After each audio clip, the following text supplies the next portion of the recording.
3, 4. Let me take a look at what do you got. I pull into the speculation station a lot. Speculation station. Hello and welcome to this week's episode of the Speculation Station podcast. Which, contrary to what you're saying there, is not a haunted No, podcast. It's not just at all. how you like to say things sometimes. Well, sometimes you've got to go out on a limb, haven't you? So, in this podcast, we bring in an object. This week, I'm the interrogator. It is my responsibility to bring in an object.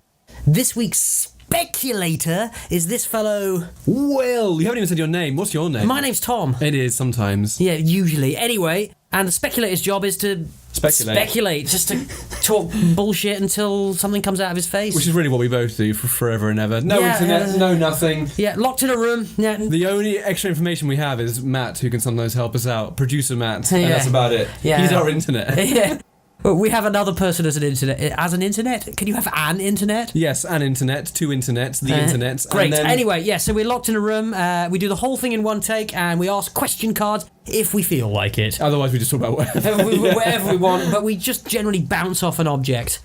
And All right, I'm guys? looking forward to finding out what your object is, young man. Old Man. man. I want you to close your eyes. Mm-hmm. I want you to hold out with your fingers. Hold out my finger. Yeah, what, my so imagine you're pointing at two things. That's right. Raise them up a little bit. Yep, that'll It's like do. light as a feather, stiff as a board kind of thing. Yeah, that exactly. Which we don't really do in the UK. Well, boys don't do, girls do it more. What's happening? What's he doing to my fingers? I don't like this at all. He's draped something over them. Can I touch it? Yeah, feel free, play. Oh, okay, so it's some kind of medallion on a string. It feels very cheap and plasticky. Feels like it may have come from a Happy Meal. Like a Thundercats medallion. That's my guess. It's a Thundercats medallion. And it's not. It's just... it's a goddamn cheap winner's medal. Like you might give to tiny kids when they've not won anything, but you want to make them feel like they've won something. It's got... On one side, a large star, and it says made in China, so you know the real quality So we know it's well made. On the other side, it says winner with 5 little stars, and then a red, white, and blue, lanyard / necklace thing. I'm going to put it on immediately. Yeah, I think you should put it on. Do you feel like a winner? Oh, I feel like a winner. It means you are the champion. Champion? So what have you won? I have won the respect of my peers. And who are your peers? You and Matt. Well, I don't know if I've got your respect. No, you very have much. zero respect at the moment. I've probably got Matt's respect. Unearned respect. Matt's a nice guy, so he respects people. You're a twat, so you don't respect Well, people. I choose to respect people, and that usually means I choose to respect no one. No one, yeah. Well, that really means if you do respect someone, they've really earned it, haven't they? Either that or, it's a completely arbitrary and I just choose to respect someone just to spite someone else. So, where does this come from? Did you win it in your childhood or is it more recent? No. It's it was for I bought it in a charity shop for a play. So I was doing a play and we just needed a medal for some reason. And I just bought it, and it wasn't like a second-hand part of a charity shop. You know, in charity shops they sometimes have like first-hand stuff that's like produced by the charity, and they have them in a nice place. So it was like 50p or something. I mean, it shouldn't even be 50p. It's about 5 pence worth. 100%. Yeah. And the rest goes to charity. It probably cost China about half a penny to make. Of course, yeah. And a quarter of that was paid to the poor, child who made it somewhere in a Chinese factory. Racism. But also true. For a play, you say, was that at university? I believe so. Either that or just after. I can't. My brain doesn't clearly remember. It's all blended into a mess. What play? I'm not 100% sure. Was it called The Winner? No. I think it was a moment where somebody was meant to be being awarded something like an Olympic-style prize or like a really big prize, and we just had this little cheap medal. So it was meant to be a sort of comedy moment as far as I remember. So it wasn't supposed to be humorous? Yeah, of course, yeah. Because this is a piece of shit, humorous little funny bit of nothing. Exactly. I feel like, now I'm wearing it, I feel like an Olympian when they take those photos when they won and they kiss it and they hold it up next to the photo, but it's so tiny my hand obscures it. Can't you feel the quality of the metal? Oh, it's... When you say metal, I think you mean die-cast, plastic. It's so light and it feels brittle, like if I put any pressure on it, it would break immediately. Well, maybe we could have a go at that later. No, I don't like breaking things. No matter how cheap and nonsense they are, I hate breaking things. You can pull the little plug and it'll unplug on your back. Oh, the actual if you just yank it thing. That thing should. So speaking of that, something I always hated in movies, kidnap hostage movies, that kind of thing. Let's say there's a robbery of some kind, or a kidnapping, and they take all these people, and there's a woman wearing a lovely gold chain around her neck, and the bad guys always grab it and they yank that fucking thing off so it breaks. But also, the movies never imply that it really breaks as much, that it just comes apart, and that's how they work. You yank and it comes apart, but that's not how it works. You've broken the fucking thing. Kind of like the classic policeman's tie, which is it's a clip-on. It just clips on. It's for violent affray. So when people yank the policeman's tie, it just comes off instead of strangling them and then going and then yanking them and rotting them to death. No one really uses the word affray anymore, other than probably the police in their official reports. There was an affray. I think having recently read a policeman's report, I'd say that they're perhaps, maybe their grammar, and use of language might not be at that level. Oh. And not to insult them, it's just not their focus. No, and they're just normal people. A very sad but necessary part of police work is you got to do the paperwork. Apparently, real police people were very impressed with Edgar Wright, Simon Pegg and Nick Frost's Hot Fuzz, right? Because they show them doing paperwork, and they have that incredibly over-the-top editing sequence of pow pow bish blah blah, filling out paperwork, putting in filing cabinets, and no one ever shows that in movies. And I think that movie's just remarkably well edited as well. That's Edgar Wright's shtick, isn't it? Yeah. It's slick editing with really, really competent shooting and framing and what have you, and but he's more of a character story-based director. He's not trying to show you a painting in a frame. He's trying to give you a fun story. So, what medals or prizes or trophies? That's the word I was looking for. Have you ever won before? Great, because I was not a sporty kid at school, so I won almost none until I started shooting. And I was very lucky to go to a school where we did do shooting, which is very rare in the UK because we're not really. No, I've never shot a gun. As we've discussed in our previous episode about guns in general. Pew! The Right to Arm Bears, it's called. Look that up. Everyone on Twitter. What? Not on Twitter. Shh. Doesn't matter. Can you look things up on Twitter? Probably. No, sure. We don't know how to use hashtag guns. Hashtag tomatoes. Oh, Gerald, you're putting your shopping list into Twitter again. Okay, that bit's over. What are we talking about? Medals I've won. Yeah, so, what have you won? When I was a shooter, I did win a medal where we went down to Bisley, which is this amazing shooting complex down in Surrey, where most of the big shooting meets happen in the UK. And it was the Millennium Schools meeting, where there were pretty much all the schools that shoot in the UK went and attended this big meet. And we shot there. We didn't win the whole thing. We won a few tournaments, a few events, and it's not a medal, but it's a lovely coin. It's quite sizable. Okay, so like commemorative coins. Exactly, commemorative coin in a lovely display case. And I've still got it at home. I've got it in my office, in fact, right now. Oh, sick. I've got a few other little trophies for shooting, and that's about it. In terms of prizes, I did win a couple of book tokens for English essays I'd written as a kid. The older I got, the fewer prizes there were, because I just did not give a shit at school. Yeah, I mean, I never won a sporting prize. Ever. We're not sporting people, I enjoyed it at school, but I was never, one of the sporty kids. We're not jocks. No, they're jocks. What's the UK equivalent of the word jock? Is there one? Is there just do we say sporty kids? Sporty person, sporty kid, yeah. I don't think we have, there's no equivalent to the sort of jocks and nerds sort of thing. Because there's no, the experience of, let's say, high school level sports is a totally different affair in the UK and America. We may have even discussed on a podcast where the Americans often have these actual purpose-built stadiums at their high schools. Yes. And thousands of people come and they pay for tickets, concessions, everything. Yeah. In the UK. And that happens in Japan a little as well. Oh, that's interesting to know. So in the UK, two schools playing each other, football, for example. The parents are coming. There's probably about 3 parents on each side, and it's wet and windy.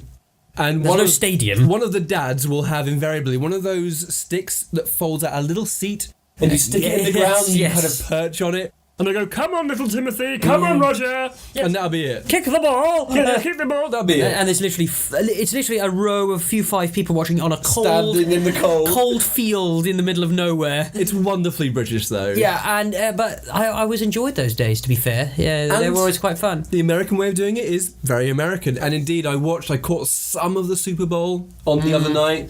Patriots versus the Rams, and it is mind-boggling.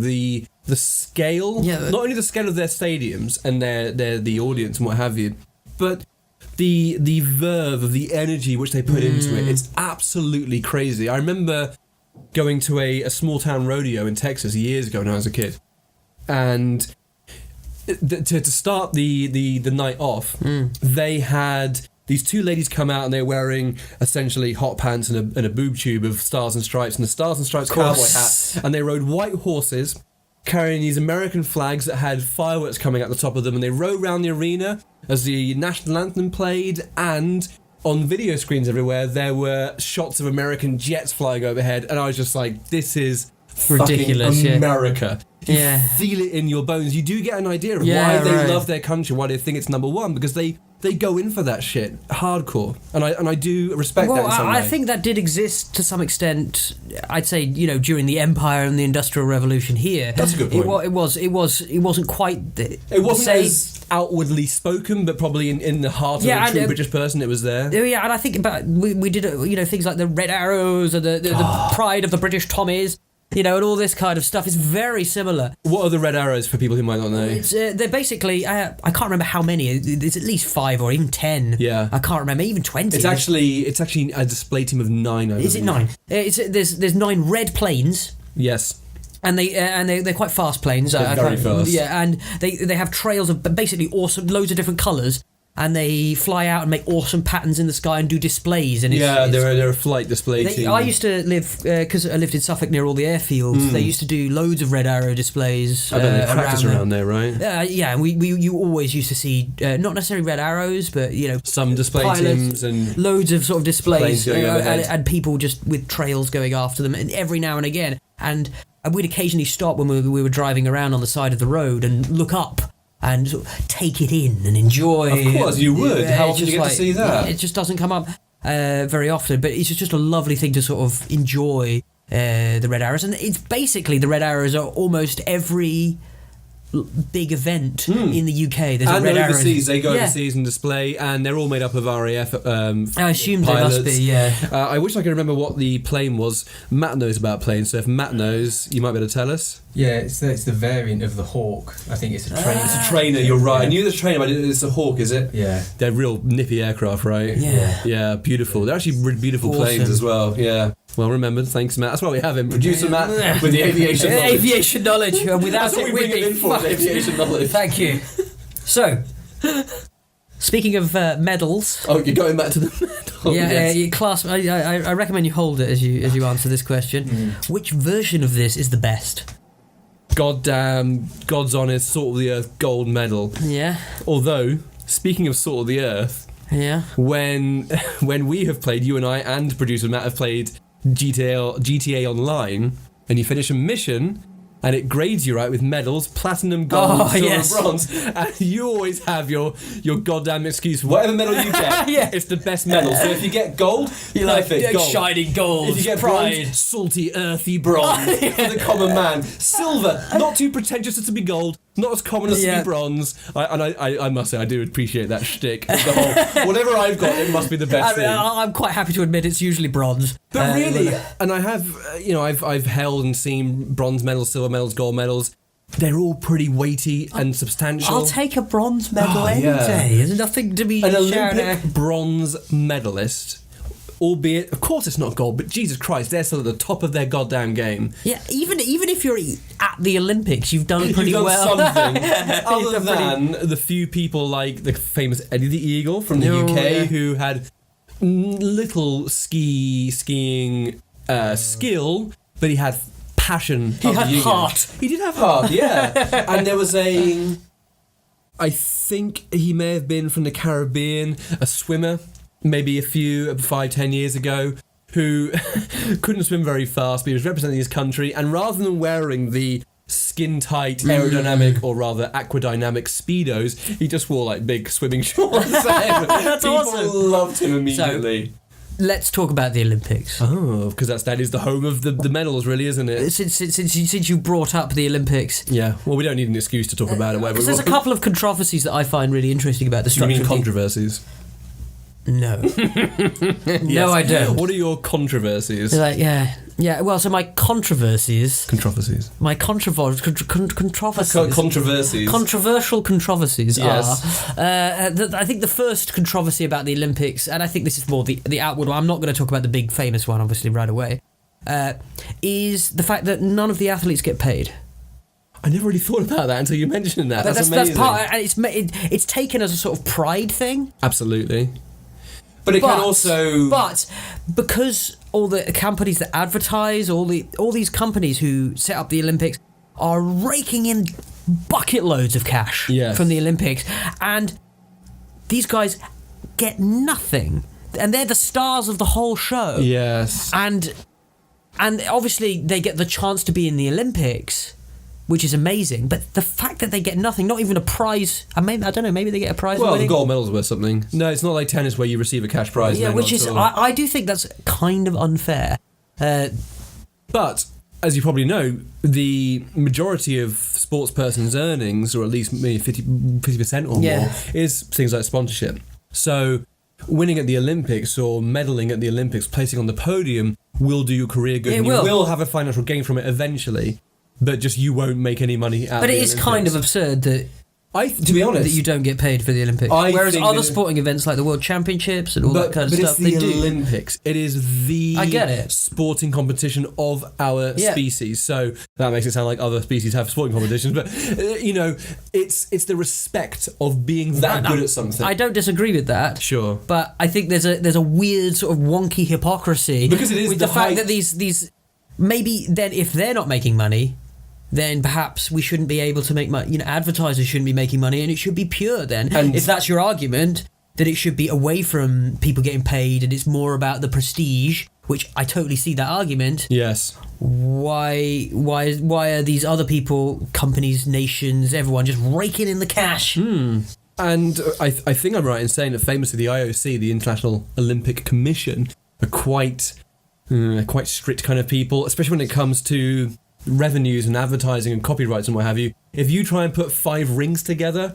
and it looks anything like the Olympic rings, they will come down on you like Thor's hammer. Yeah, like Thor's hammer. Mjolnir. Mjolnir. Mjolnir. Which we've said before. Mjolnir. Thor comes up every episode.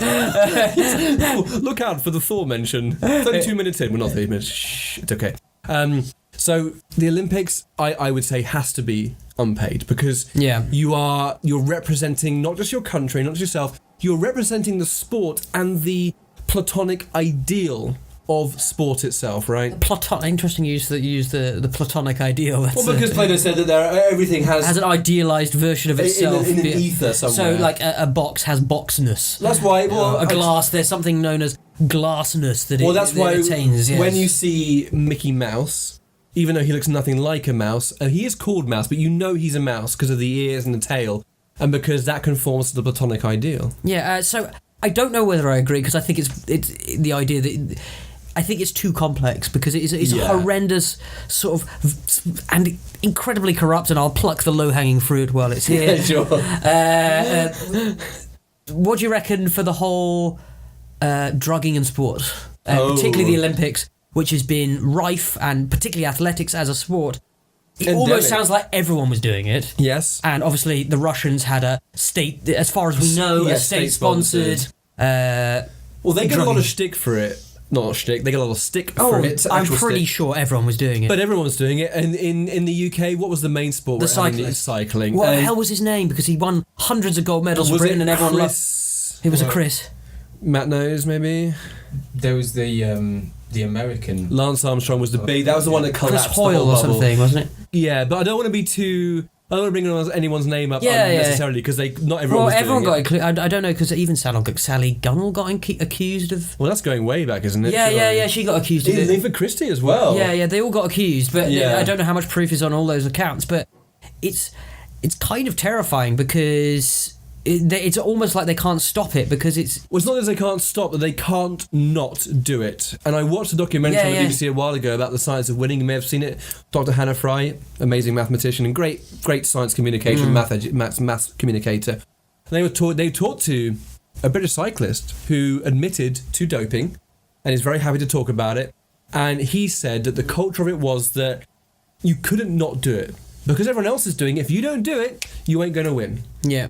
And also, of course, when you get into the topic of peer pressure and, well, they're doing it, so I'm going to do it, which is something that kids use as an excuse, which is great. But adults, I'd like to think that a sports person in that position would say, you know what, I'm just going to cycle. I'm going to cycle the best I can. If I lose, I lose, but I know that I lost because they're drugging and I'm not. But in their position, would I do it? I probably would. Exactly, because I think the whole point is everyone was doing. All the coaches were like essentially drug dealers to some extent. And yes, or just even doing those weird like blood transfusions. Yeah. And there was loads of different little ways of like pushing performance. And there are certain situations where you're allowed to have hormones because you're recovering from something, and some people could have hormones for some medical reason that might not have always. And I did that in quotes. Whilst I understand that, let's come back to the actual object you brought today, which is a medal which says winner on it. And there's a gold-ish medal. Let's say you're an Olympian and you've doped and you've won your event and you get the gold medal. How the hell do you go home and you look at that and you go, yeah, I've earned that? Because you haven't. There must be some... Oh, I think it's the whole... Because everyone's doing it, I had to do it. So I'm on the same level and I've won the medal on the same plane as everyone else. Just like anything else, it's a sort of compartmentalisation in the mind where you sort of go, I've won the Olympic gold medal. That's a fact. Would you be happy with, as many people have suggested, would you be happy with an Olympics or a sports competition which is for dopers? So we have Olympics and you don't dope for that. That's no doping, no drugs, no nothing. Just the pure physique in the sport. And then you say, right over here, take anything you want, and it's all about that. It's almost like Formula 1 racing. Whatever you can spend your money on to make yourself faster and better, go ahead. My basic answer is yes, and I'd even go so far to say we can't stop doping or things like doping at all. Do you think it's an inevitability that I think it's kind of, and especially with the things like prosthetic limbs, which are controversial as well, and many other things, it's going to get to a point where we're kind of just upgrading the human body to perform at its best, and which is what we've been doing anyway, in a way. And these human beings, the ones who win anyway, a lot of them have a genetic advantage that no matter how good some people are and how hard they work, they're never going to have that capacity to win anyway. So it makes me go, well, the fact that they found the perfect cocktail of drugs or something to make them perform at a similar level, why is our only measure genetics plus hard work?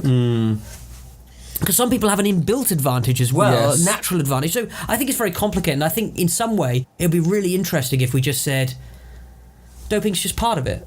Yes, and it probably will be. But I think it's going to have to be. I'm glad you said genetics plus hard work, because we don't want to take anything away from these people who obviously train very hard, and they have teams of sports scientists, physiotherapists who put them in the best shape. Exactly, yeah. But genetics obviously plays a huge part. Some people are just predisposed to being good at that kind of shit. But then that's natural talent anyway, isn't it? Yeah.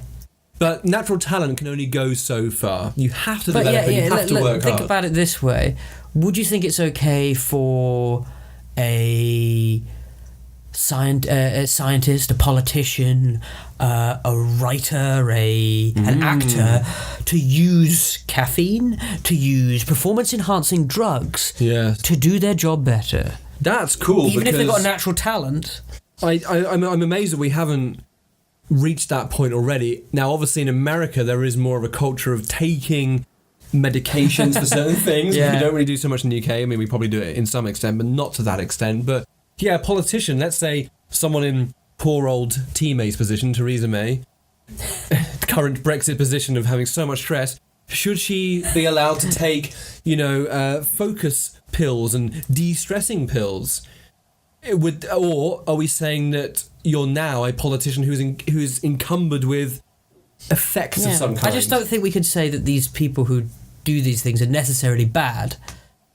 That's a very good point, because it's very easy to jump. I think there's and say, a line. Hey, that's bad. There is definitely a line, but it's a fuzzy line. We've all done terrible things. Let's say that. We've all done it in our own interest as well. And people cheat, and people want to get ahead. But sometimes, I'd say in any other profession, would you complain about people having some kind of performance-enhancing drug? You probably wouldn't. I'll admit, I've cheated in games before. I've cheated in board games, Monopoly, what have you. Of course, yeah. I used to do it every single Monopoly game as a kid. I'd always try and be the banker. Don't worry, I'll be the banker. I'll sort out the monies and then just feed myself some money from the bank. Of course, right? Absolutely. If you win, you win. But it's a real double-edged sword, isn't it? Well, computer games actually has an interesting effect on that, because you can't cheat. in a computer Well, game. you can, of course. Well, you can hack. But if you're playing it in a normal sense, you can't cheat. There's nothing you can do. Yeah, it's very unlikely. And if you cheat, there's going to be a trail. It's funny. It's very difficult to get away with it. Because you and I play a lot of online games together. We play with producer Matt as well a lot, and it's amazing the responses and reactions from people when they lose or they fail, when they die in a game. You really see the panoply of human psychology, don't you? Oh, absolutely, and I've definitely experienced it myself. And that point when you start losing a game or you're playing terribly and you go on tilt, as they call it. Oh, is that a Which basically, and I think it's used in sport as well. Okay. I might be wrong. It's quite a fairly recent phrase. And if Sure. you go on tilt, that just means you're starting to go badly and you're in a sort of downward spiral where your negative attitude is Yes. sort of a self-fulfilling and prophecy. you get frustrated and it pushes Yeah, it's that. essentially confirmation bias. Or is that the right term? Or is it a different kind of Not bias? quite, but it's It's one of those related cognitive thing. biases. You presume you're going to do badly because you're doing badly, And it then lo and just behold, goes into a spiral. It's a self-fulfilling prophecy, is and what it is. you end up getting really angry at what's happening in the game. And actually, if you don't get angry, you probably play better. But that's easier than done. it's isn't it? so 'Cause easy. We're emotional people. I've and lost my computer rag games- plenty of times. Computer yeah. games are very visceral. They really connect to that primal part of the brain. And they give you they definitely give you a dopamine response when you succeed. And this, oh, I've got to win now. Well, the favourite games we play together are games where we're on the same team and we're against the computer, in fact, we don't even play against other people, humans do. We always play against the computer if that's the case. Something like War Sometimes. Game, which we love, which is a real-time strategy game with like NATO armed assets. And at the end of a game of that, when we've won, we feel pumped, I need to right? correct you. It's War Game Red Dragon. Well, yeah, but it's a war game franchise. We started with war game. What's it called? Airland Battle. European Escalation's the first one. Oh, was that the? We haven't. Did you play that then? Yeah. And was that any good? Yeah, it was. And was that modern units? It was. It just it developed. The second game gave you air assets, and the third one gave you some sea, some naval assets, and just kind of tidied up mechanics in general, right? Yeah. But that's a great one for adrenaline afterwards. You feel like you've achieved something. You feel like you've wrested control of the world. There's something about RTSs that bring that certain level of stress to you, where you feel like you're controlling like 17 things. You're like, oh. Which I find very difficult to do. I do, yeah. That game definitely has helped me to get better at it, but it's panic inducing. Well, it is.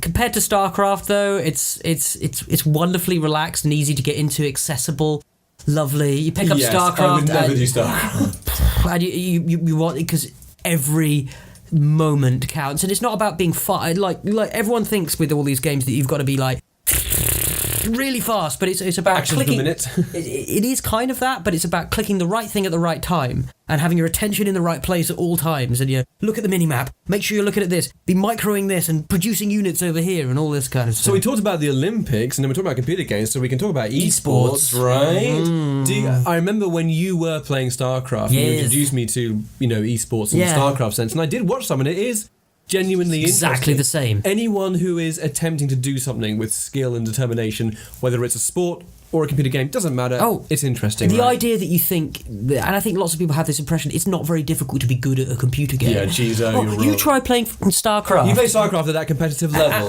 Well, not even at a competitive level. You play it with your mates and play it against your mates. You'll be mortified how often you lose. And then every time you win, you have this amazing moment of satisfaction because you actually won. Yes. And you deserved to win. And it took effort, it took thinking, it took learning, it took watching replays of your own games and working out what you did wrong and how you could do better and how you can move your mouse around. And even it comes down to learning what your keyboard is like and learning your mouse, because you can't use somebody else's keyboard or somebody else's mouse because you don't have the feel of it and you don't know where you're at. So it comes down to a lot of things, and they even talk about you have to be physically fit. Yes. And stuff like that with it. And then I'm sure there are plenty of gamers who aren't physically fit. Because it keeps up that response time in the brain, And there's not just awareness that. and all this kind of I've stuff. seen esports teams managed like a sports team, like athletes, where you get up early in the morning, you eat something healthy, you go out for a jog, you work out, you go and practice the thing which is your sport, in this case computer games, because you want to create a discipline and a mindset in people where you live and work in this mechanism, rather than just, it's a computer game, I don't have to put effort in. Well, actually, no. It's a multi-million-dollar I'd say billion-dollar industry. So particularly this is like important. particularly like League of Legends these days, which is obviously. I've heard of League of Legends. I've played it. I've never even seen a clip of it online. Why is that? Why do you think that it's famous, but it's not really out there in the main? It's sort of. I mean, I think it's gone beyond that time. It's Fortnite now, which is. It's a similar thing, which is it is quite different, but it's this idea of it's teams. That's what makes it different to StarCraft because you're alone. I didn't know that about League of Legends. So it's a League of Legends. It's a team of 5. Okay. And what's the style of the game? RTS? It's not RTS. It's like an arena battle game kind of. It's isometric-ish, top down, and you have lanes basically, and you effectively have what's called the nexus at each end. It's like capture the flag. You've got basically the idea is to get to the other end and blow up the other people's nexus. Okay, that's relatively simple. Yeah, and there's towers and defensive things along, and you sort of have to break your way along through defenses to eventually get there. And you sort of go versus, and there's all these different strategies. And if you don't know what you're doing, you're fucked. Do you think we're moving towards a world of future sports? You know, have you seen? Yes. Is it Rollerball? I think the 70s movie with James Caan, yeah. Great movie. Is it? And Thunderball. Yeah, was it Thunder? Maybe that's what it's called. Thunderball, Rollerball. I think they're can't both remember. movies. Same thing. Yeah. There are a few. They remade it as well. One of them. Remade it. Yeah, Yes. with Keanu Reeves. Oh. Okay. There's a few interesting, really recent modern sports like competitive tag. Well, the Americans say tag, we say it. Yeah, but it's I'd argue it's slightly different from tag. Is it? I think it's the same game, right? Just a different vocabulary. So you are it, Someone's as in, it. yeah, and then you go around and touch someone else, then They're they it. become it, and you are no longer it, and you That's have to run tag. away. Is that how they play tag? Because I'd always play tag at school Yes. as a different thing, which is you run around playing. One person starts as it, Yeah. and then they still called it, even though the game's called tag. Yeah. And you go and touch someone, and they become it as well. Oh. And by the end of the game, there's like one person being chased by Everyone. loads of people. So maybe that's tag. So I could. I might be wrong. It might be a difference between just where I particularly went to school, which. Did you play British Bulldog at school? Of course, I played British Bulldog. How would you describe British Bulldog as a game? Unhealthy. Yeah, they banned it at our school eventually. Yeah, it was banned at It was ours, quite yeah. dangerous, quite Yeah. violent at least. So 2 opposing sides. Yes. Like a line of kids on each side. And then you run at each other and just smash each other. Yeah, as far as I can tell. Smash each other. I think you tried to get to the other end. Without I think being you wrestle smashed. past each other, I think. Matt, if you remember, let us know. I think that's as far as I remember. You smash each How other. about, did you ever play anything like, it's like dodgeball, but the Americans might know. I never played anything akin to dodgeball. Did you ever play, we played wall ball, Wall ball? which is like all the young kids, all the young boys, usually boys, Yeah. line up against the wall. Uh-oh. And then the older boys get a ball and kick it at them, and you've got to move away from the ball. And if you get hit, you lose. It is the perfect encapsulation of school life. You are weak, we are strong, we will hurt you. And I'd say that one was very much a top-down, the older boys do it to the younger boys. The thing that really got the teachers' hackles up when we were at secondary school was bundles. Bundling, basically just jumping on each other and creating a large pile on the floor where Matt's nodding his head. Did you do bundles? Yeah, we did. But there's a few. I think it's so colloquial. So we with the Dobby, not tag. Dobby, I remember that. Okay. Right, same thing, different name, Yeah. right? Yeah, okay. Essentially. Yeah, same thing, different name. Ollie Ollie. Bulldog was banned as well. They always get It was banned. just supposed to tag each other, I think, but it turned into sort of rugby Yeah. It's rugby for kids without a ball. on a tarmac surface. And then what did you bring me in on? What do we talk about? Uh-oh. no. It doesn't matter. Short-term memory. Let's just move on. I'm not even smoking anything and my short-term memory is gone. Thank you, Matt. Thank you, Matt. You were most helpful. It reminded me of Dobby and I remember that. Yeah, I question never cards? played anything called Dobby. Would it be useful on a desert island? A cheap plastic Think medal. about it for a while. Hey, I just thought of something. Yeah. So if you're lucky enough that you're somewhere near a flight path, you could reflect the light. Let's see if I can do it. There you go, in the camera, look at that. That's reflecting. Oh, holy shit. That's actually really reflective, surprisingly. So you could catch a pilot's eye by blinding him. You could use it as a digging tool. Yeah. You could use it maybe to attract a certain type of bird who is interested in shiny objects, like certain birds are. And then when they come close to it, you catch them and you eat them. That's very Danny Champion of the World. I like which that. is a story by Roald Dahl. Roald Dahl, famous Norwegian British author. Yeah, Charlie and Chocolate Factory. Wales as well. He lives in Wales. He probably lives everywhere. I'm not sure. Yeah, He's unique amongst people with autobiographies in that he has a kind of a two-part autobiography. The first is called Boy, which is more about his childhood. And the second is Going Solo, which is more about his adulthood. Both of which are well worth a read. He's a really interesting person. He was a spy, a journalist, a fighter pilot, I think. And he worked for an oil company as well. It might have even been Shell. I think it might have been Shell. Either that or British. What's the British Petroleum, which is now BP. That's it. Either Shell or BP. I can't remember, but he worked for one of those. But he just he travelled all over the world. He did. And his adult story, was it Kiss Kiss, his adult short stories? Oh, that's right, yes. Yeah, one that really sticks with me, where he could see through objects, so he could see through ladies' clothes, he could see through stuff. But with he used it mostly for cards, because cards were so thin, instead of seeing through them, it flipped them round so he could see the other side and cheated card games. And the other thing, which I have always a personal interest about, I think he's certainly one of the best children's writers out there. And one of the best writers generally. The Twits was, of course, my favourite book because of Mr. Twit's beard. Yes. He wrote that because he actually had a personal animosity to beards.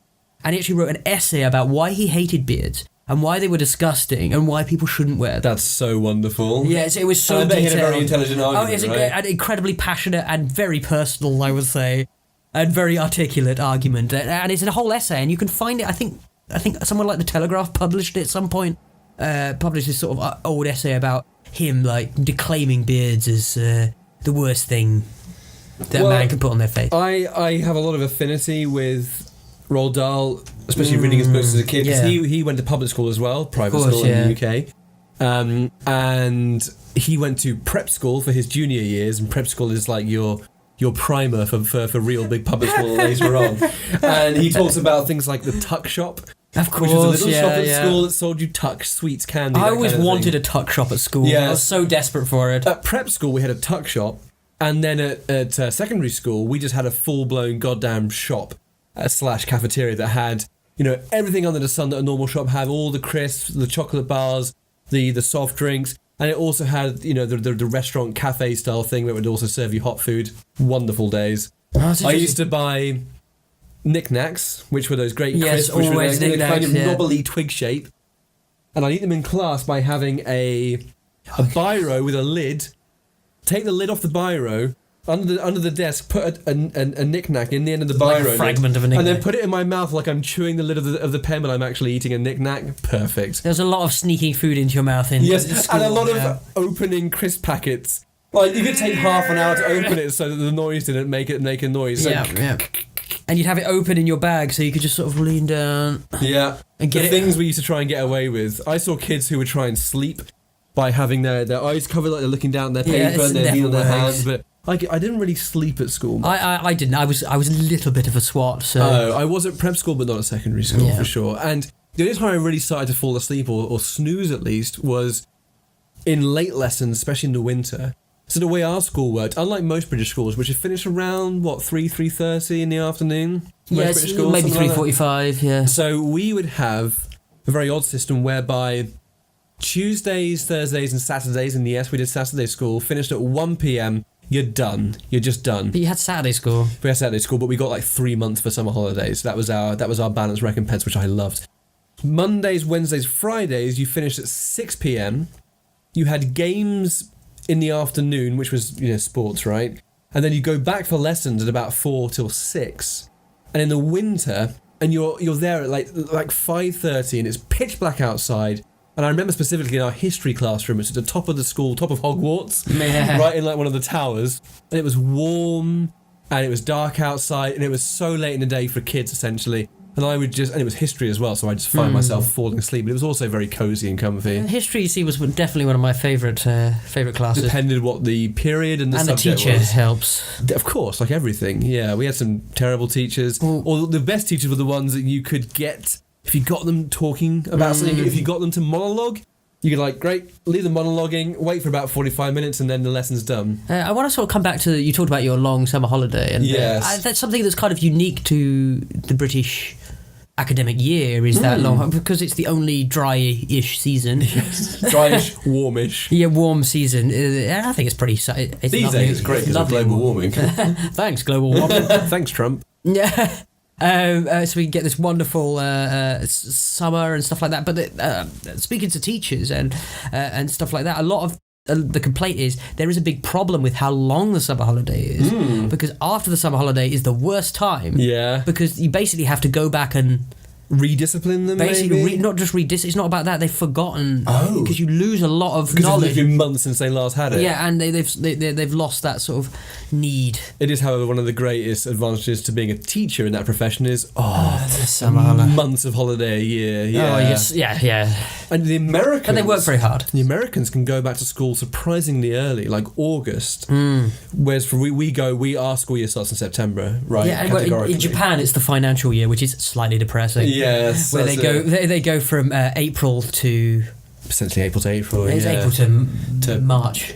Yes, the month before April. Yeah. So it's exactly the financial year, and I think they only have like a couple of weeks, or maybe 3 or 4 weeks Oh. off there, and they have obviously more holidays scattered around, but. Than Like, we you have a do. lot of national holidays. Yeah, Of course, yeah. that's not great for kids, but there's Yeah, some time. I just think it's a little. And the fact it's the financial year is like preparing them to work in a company or whatever, which.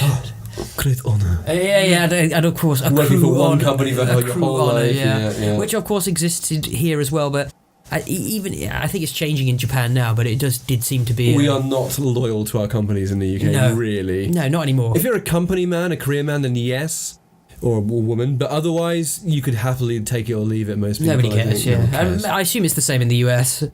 It depends. If you're working for a smaller company, let's say if you work for an aircraft manufacturer, let's say, you're probably more likely.